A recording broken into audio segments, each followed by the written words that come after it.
Hello there, I'm Abbas Kazerounian in the education this year for 2025. We're here to highlight the voices, the experiences, educational experiences of the trial attorneys of CAOC and what the education in the CAOC realm and the world looks like.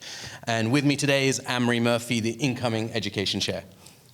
It's good to be here. So I think we should just talk about what CAOC offers in the way of education programming, because as you and I know, it's a really rich program each year. Maybe I could start off by asking you, do you have a favorite? So it's a tough call, right? I think it's a tie between Palm Springs and the convention in San Francisco, and they're completely polar opposites, but that's what makes them so great for me. Palm Springs is such a small, intimate seminar that when you see somebody and you say, hey, let's get a drink later, you genuinely will get to see them later and have a drink with them. And I think it's really good, especially as an up-and-coming lawyer, for the younger lawyers, where they see the more, established people that they look up to, the mentors, and they get to really sit down with them, converse with them, and be mentored by them. The opposite end of the spectrum is San Francisco, of course, right? We have almost 800 people at this conference, which is amazing. We have a record number, which I think is brilliant. And I think it's also amazing to see what power we have in numbers and what a force we are to be reckoned with on the legislative level. And I think people get to see that aspect of CAOC. So I think it really educates our membership and the people that are here. So I'm going to kind of flip that on you. What is your favorite? Well, it's funny because my favorite conferences are definitely Hawaii and Napa, Sonoma. And so lately we've been in Napa. Historically, we've been in a couple places in Northern California, including Tahoe in the old days. But we're going to be returning to Napa again, to the Meritage in 2026. And let me tell you a little bit about why I like those two conferences.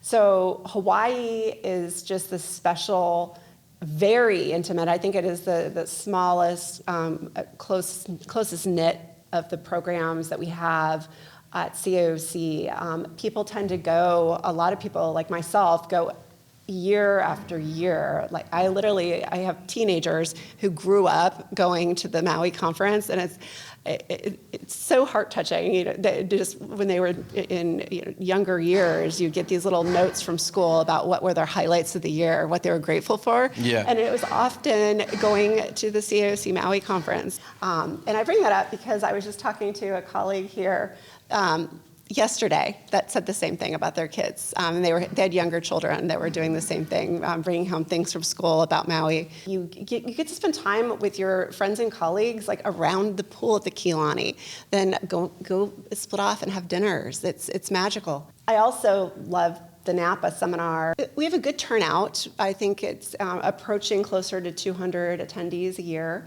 but plus families, of course. Right. It's another, just like Palm Springs. Yeah. The Napa seminar is very family-oriented. Yeah. And it's another time when you get to know your colleagues a little bit more intimately. Again, there's a lot of break-off dinners. For sure. Is that what you see in Palm Springs? Yeah, I think the intimacy of it, I obviously with Hawaii and Napa, just the setting in itself just sells itself, right?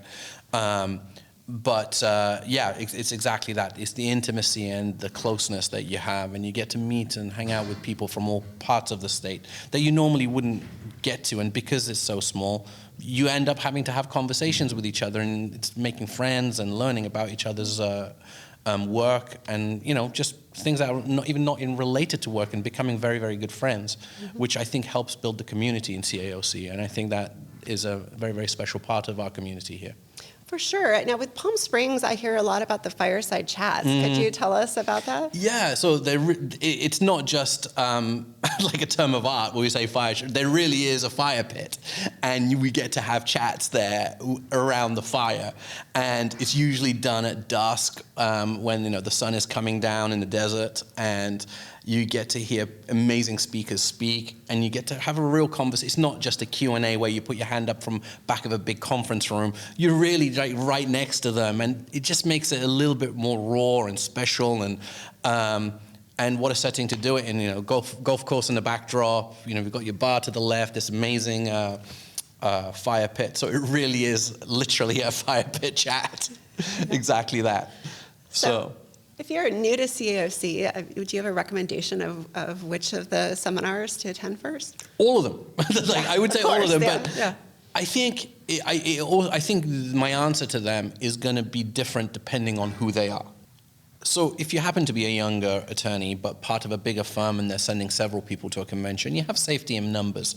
So in that scenario, I would say come to the big convention. But if you are a younger lawyer or a law student that is thinking about CAOC, or a solo practitioner, you feel a little bit intimidated going into this organization that you don't know that much about, I really do recommend Palm Springs or Napa, because it is intimate, people are so much more friendly, and you have access to people to talk to, and you're forced to be in close proximity with them, and they're forced to talk to you, which will break the ice for you.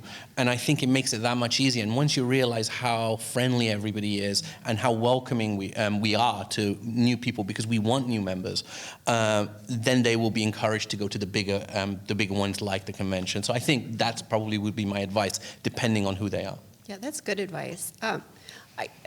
Remembering back to when I started with CAOC, it's been over 15 years now, I found my first tribe at CAOC through the Women's Caucus. Yeah. And I think a lot of people do, the Diversity Committee, the Women's Caucus, the New Lawyers Division, all of those groups are so welcoming. And that's part of their reason for being, is to welcome new members.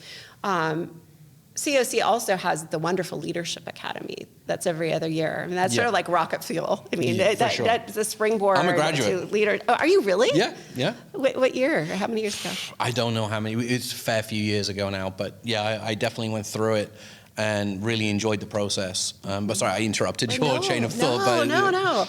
No. I'm too old for it to have existed when I started, but we just had 3 associates go through Leadership Academy, and I even am seeing what strong bonds they have at the convention. Yeah. Because everybody's, I know so and so and so and so and so and so from your firm, and I can guess. Oh, did you go to Leadership Academy? Yes. Yeah. Yes. No, I think you're onto something. I think we have a little something to offer everybody, depending who they are, where they are in their careers, and what subject matter you're interested in. I think the diversity, equity, and inclusion. We have Women's Caucus, and also all the education that we have. We try and make sure that there is massive diversity on all the panels. And there's a panel on class actions, there's a panel on appellate writing or appellate advocacy, on brief writing, discovery, employment. So it doesn't matter what you're doing, there is something for everyone. As long as you're a plaintiff's lawyer and you're that side of the V, I think there's something for everyone to take away, because ultimately our ultimate goal is to make life easier for consumers and protect the laws that are there to protect the consumers. So I think the education is definitely slanted in that way, with the diversity to be able to be enticing to everybody, and welcome new members in that regard. And I think we should mention, too, that even for people that might not be able to travel in a given year, that we do have webinars, right? And I think you headed up that effort this year. Could you tell us about that? Yeah, absolutely. So we had our webinars already as part of our education program, which are done with an affiliation of a third party, but that if they're published across the country. But we added another series this year where we did 5 webinars strictly for CAOC by CAOC members. And again, on a diverse area of topics. We had an AI one, which was very well received, and we had one on trial practice with Rahul Ravapudi, who is one of the best trial lawyers in the country that did it. It was very well received. I think the webinar series are also for people that are just busy, that can't necessarily come to all the to all the seminars and only make a few. We have our webinar series so that people can get their CLEs and can get that continuing education and be part of our community, even if it is on a remote level. What is the thing that you find most interesting, or you think that is innovative about our education series, whether it's the webinars or whether it's any of the seminars that you've gone to, any of the particular lectures that have stood out to you this year in 2025? Well, there's several things. I think our women trial skills program is just excellent. And that's something that we introduced a few years ago.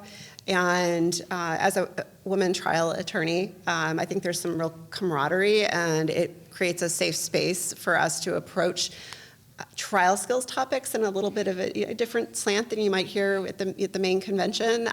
So I think that's a special standout for us.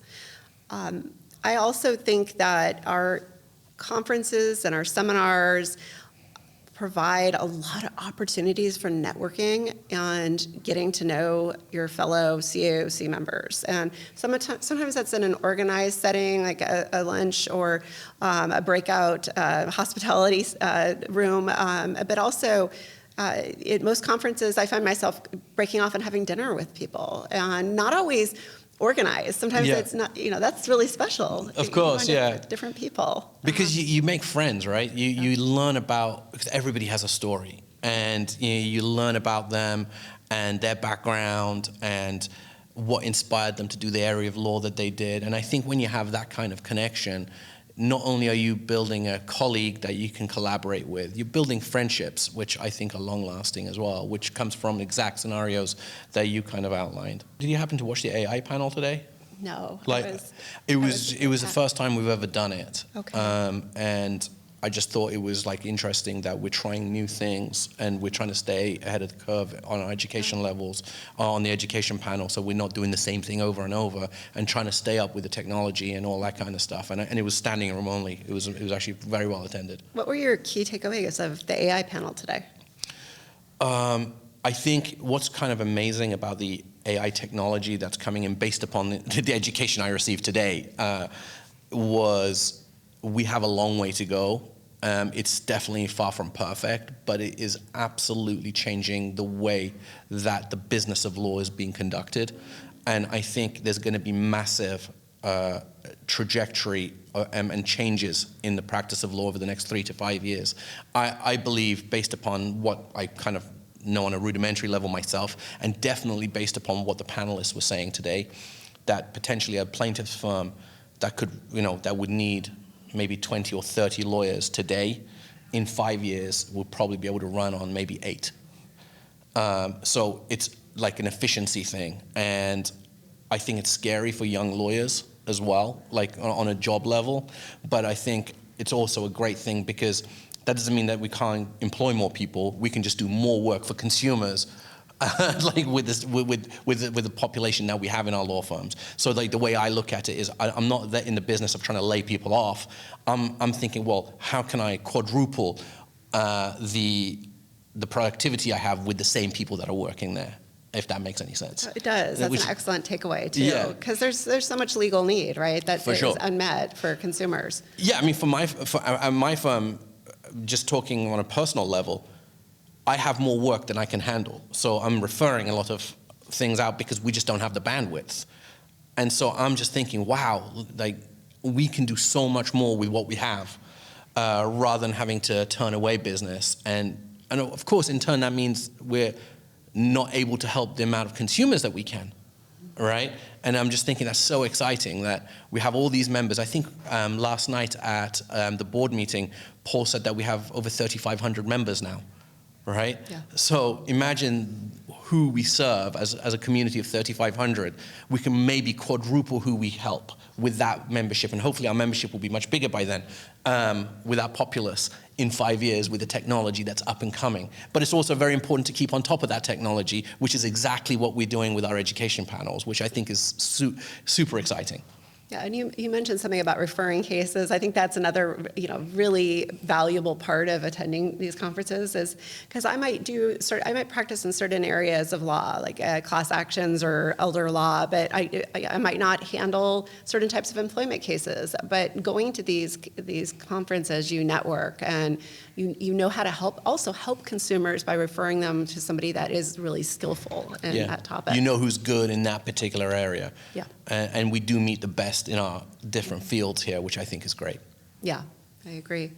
Well, I want to thank everybody for joining this CAOC conversation that we've had on our education program. I'm personally looking forward to a really strong 2026. Hope that people have listened and are interested in attending our convention next year, our upcoming seminars in Maui, in Napa, and Palm Springs. Thank you so much. I know that the education is going to be in no better hands than yours. Oh, thank you.